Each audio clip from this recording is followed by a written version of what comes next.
In this trick, the audience member writes down a question for you that is hidden from your view, and yet you're able to read the mind of the spectator and answer their question. In today's video, we are learning an awesome billet switch using a unique apparatus that you will definitely recognize. This is a classic from Theodore Annemann, and Annemann was known for mentalism, and so we're going to be diving into some of his mentalism from the book Practical Mental Magic.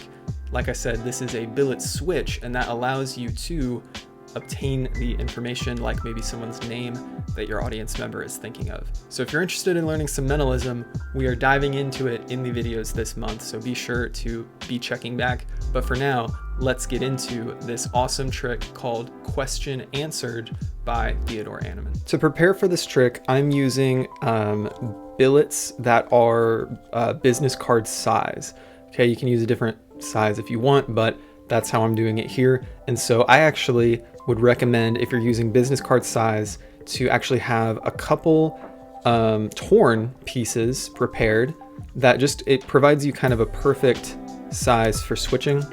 And I would even also have them pre-folded, okay? Because that way you can just take out the slip and have the audience member ask you a question on it and then ask them to fold it back up. It just kind of makes it all quicker. So you have that prepared, and then you have your own stack of business cards prepared. Again, it doesn't have to be official business cards. It could be completely blank, but this size is helpful for a lot of magic tricks. So I'd place this in your subordinate pocket. For me, that's actually my right hand because I'm left-handed. So reverse it if you're right-handed. But you place that in your pocket. Place these prepared ones for the question to go onto in your dominant pocket.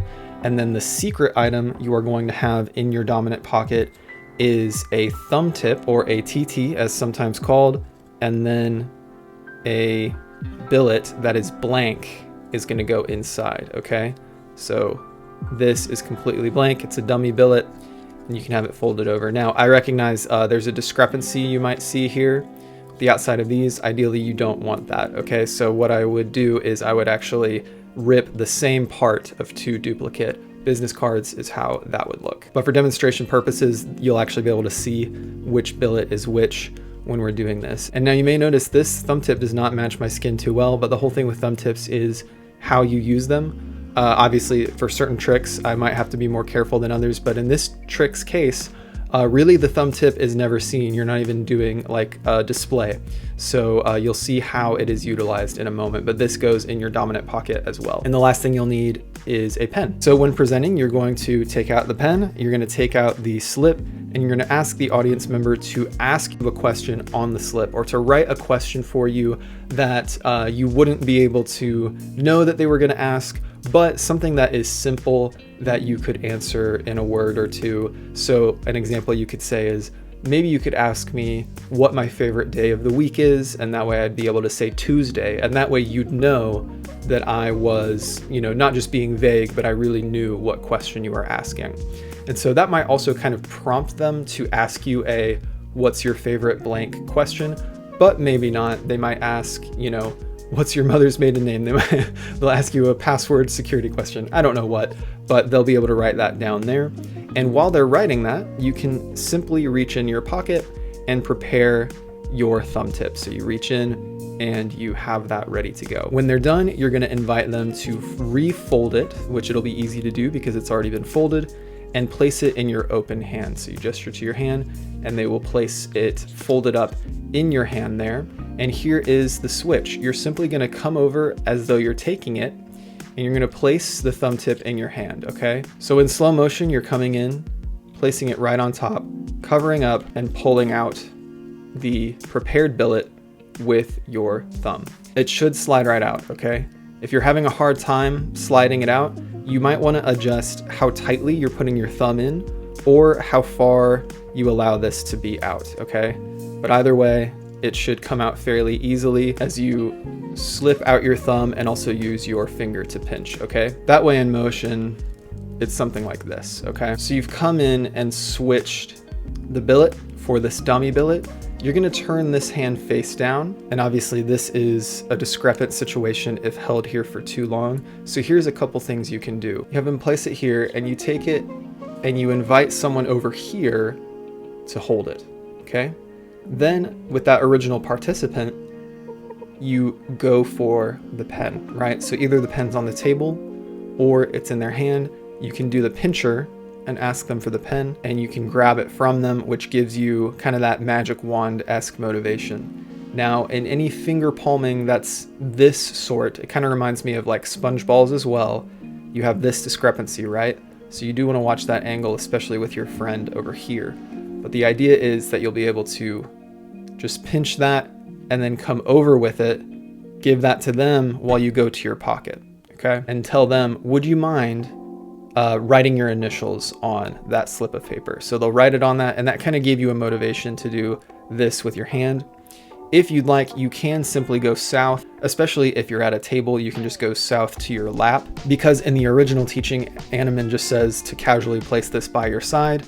I'm just trying to provide you a little more options so you're not in this balled fist for too long. But you invite them to initial that, and the moment they take this to initial it, you can then go to your pocket on the right side, my right side, maybe your left side, because in that pocket, you can retrieve the business cards. So that's going to be a perfect motivation to go straight from balled fist to pen, giving them that to initial. Your other audience members may be here.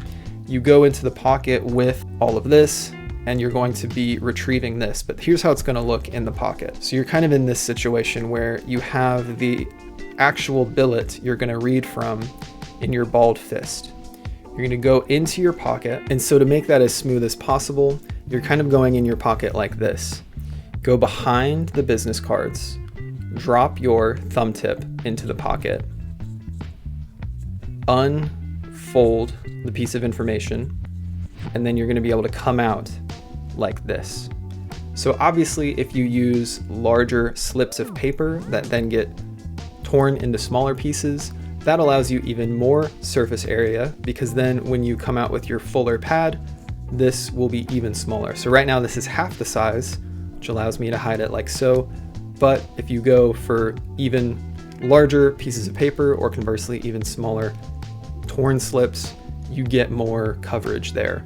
But you can come out and peek, and then before you invite for the pen back, you can actually just take one of these out after you get your peek. And so that's the really cool peek there, is that in a moment you've switched, you've gotten the approver here by them signing it, and then you've gotten your peek and you're able to get out a slip and get rid of the rest. From here, you want to take advantage of your acting moment, right? So let's say they asked, what's your favorite food? And you've read that. Now you can answer pizza, or you can even say, my favorite food is pizza, if you want to make it extra clear, or whatever your favorite food is, of course. And so this is the moment that you don't want to rush. You know, take a look at them, ask any cold reading questions if you want to, but eventually you will write that revelation, and you can just fold it over and invite them to hold out their hand, and you put this in the original person's hand. Now you go back here and you can present this how you'd like. You might even say like, all right, now let's see if I was thinking the right thing.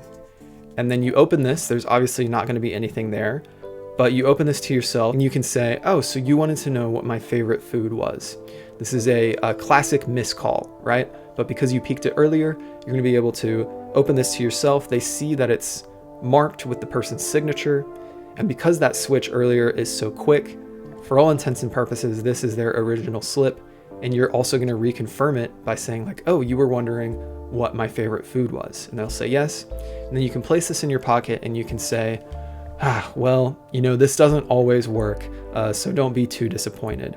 You don't have to use that presentation, but I feel that it might actually help get the heat off of you getting rid of the billet that doesn't have any information on it. They might even relax their shoulders a little bit, and that then allows the revelation to be a real gut punch, and you've now revealed that you were in fact reading their mind. So just a classic way to use a thumb tip, but a really cool smooth motion where you go from here with the billet to here. And then I just try to add some of my own mindsets around the placement of each of the hands and the objects so that this can be as smooth as possible. Definitely your unfolding in the pocket is going to be a point of practice to really focus on. But there you have it. That is a question answered from Animan's Practical Mental Magic. Thanks for watching. If you want more, you can check out the membership for some exclusive content. Pick up some merch from the Magic merch store. I also have a journal for magicians. You can check out all those links below. And if you want more free content, check out the video that YouTube is recommending to you right now. And until next time, keep enjoying your magic, stay a hobbyist at heart, and I will see you guys in the next video.